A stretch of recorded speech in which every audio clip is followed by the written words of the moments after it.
Okay, so now you've probably heard all about how Meghan and Prince Harry are suing British tabloids, a few of them, and it has now just been updated that they are releasing some of the phone text and phone calls or phone records that they're seeing in relation to the whole thing with Thomas Markle and Meghan Markle going back and forth along with Prince Harry. So in my last video, I had mentioned that actually it's the video before last that I had mentioned that I was looking for an update on this whole lawsuit of the British tabloids.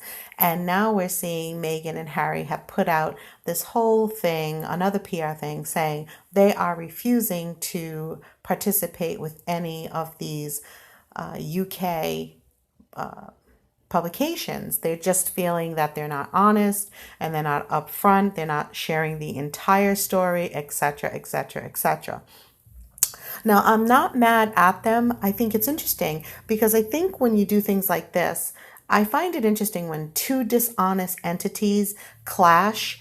It only opens up the viewing for us, the consumer or the general public, to look inside their world, how they operate, how things go down in their world. So we're seeing two dishonest type of entities or camps clashing, and therefore the whole scene is being played out in the same thing they're angry about, the media. And so that's kind of a good thing for, again, the common person, you and I, who are following the stories for whatever reason, good, bad, or indifferent. And I think it's interesting. And so I'm going to just let you know that they just released that a few days ago or a day ago, and it's awesome. Now I'm looking at this quick article on Prince Harry from ibtimes.com. Prince Harry shock. Meghan Markle's husband allegedly miserable and scared of his new life.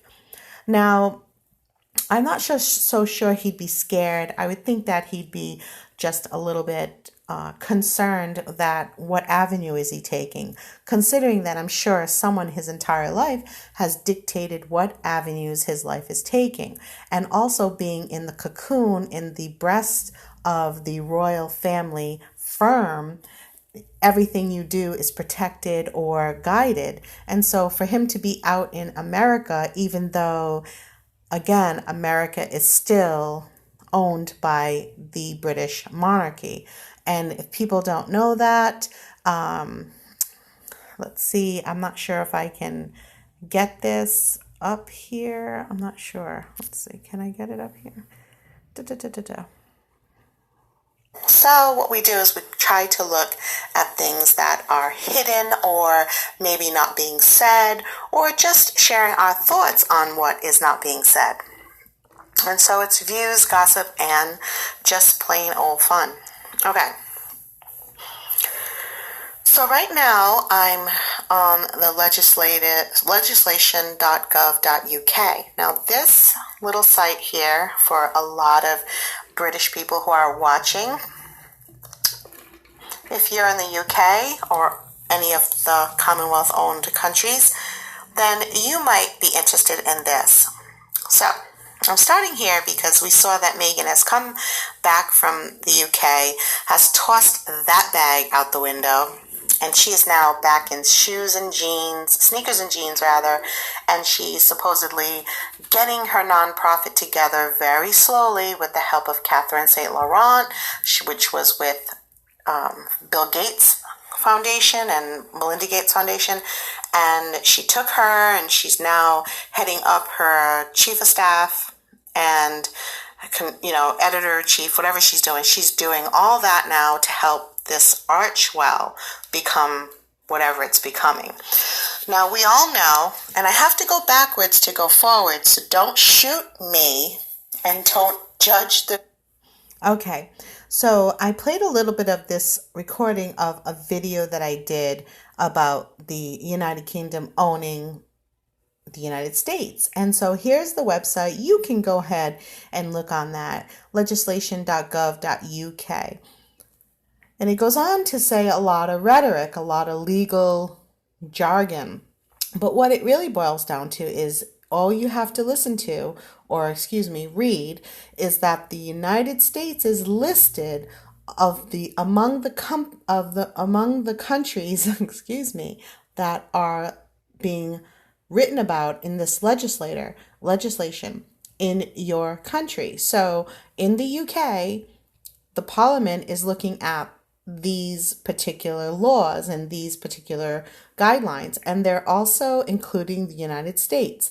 I won't go into it again, but if you see this video talking about anything of America, like the last video or so I did, then you'll know what I'm referring to. I will put this link in the description box so you can kind of check it out yourself.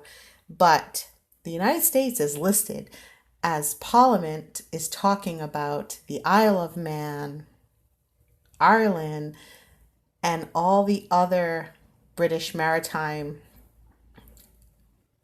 countries or islands, like the Mariana Islands. So go ahead and look at this and you'll see that your country, the UK, is speaking about and including the United States of America in your parliament talks or your parliament laws and maritime law, which is maritime law is all about the UK law. And it's what mostly all the Commonwealth countries rely on. Okay, so let's get back to what I was talking about. Let's see if this is what is going to pop up here. Okay, so IB Times. So Prince Harry is supposedly scared. I find it hard to believe a prince is scared. I could believe that he's a little nervous and kind of like fishing his way through the dark, but I still think that because of what I just spoke to you about the legislation, knowing that the United States is not totally and completely different than the UK in terms of its maritime law, and that the United States is included when their Social Security laws have been, solidified. The United States is included in that in the UK Parliament. So how, crazy and out of balance is it? Well, it's a different culture. We don't all walk around mainly in Oxford shoes and slacks. It's a lot more laid back, and I don't have to tell you, the United States is different culturally in that way, but not so totally, completely different than what Prince Harry knows in terms of his people of his country. But especially since he's been all over the world, if you're not afraid to go all over the world, why the heck would you be afraid to go to the United States? There's more to this. Let's read a little bit. Meghan Markle and Prince Harry are said to be self-isolating during the pandemic. The Duke and Duchess of Sussex managed to travel to Canada to the United States before President Donald Trump closed the border. I don't really know if that's exactly true, but it could be.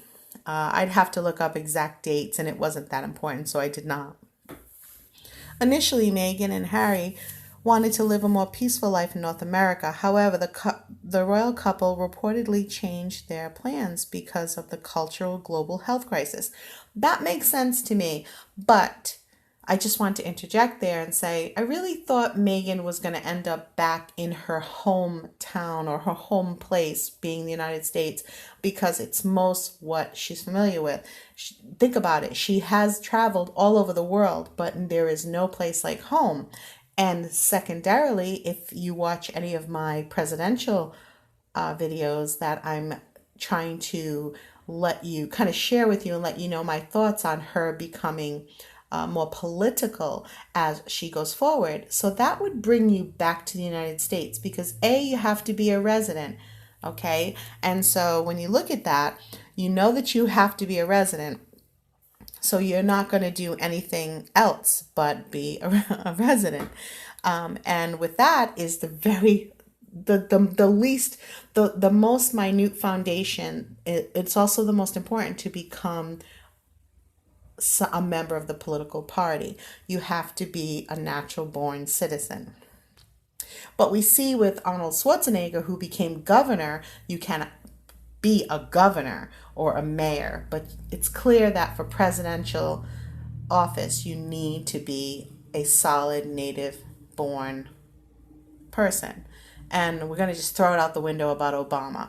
And speaking of Obama, we know that Prince Harry has a pretty good relationship with Obama, and so-called Meghan and Obama and even Michelle Obama have kind of gotten into the same circle in terms of how they seem to be supporting her. Now, I do not know how you can support somebody politically that you don't really even know. You really haven't ever sat across from them face to face. You really have never known them prior to them marrying into, let's say, the British royals. So how do the Obamas really, quote unquote, know Meghan Markle?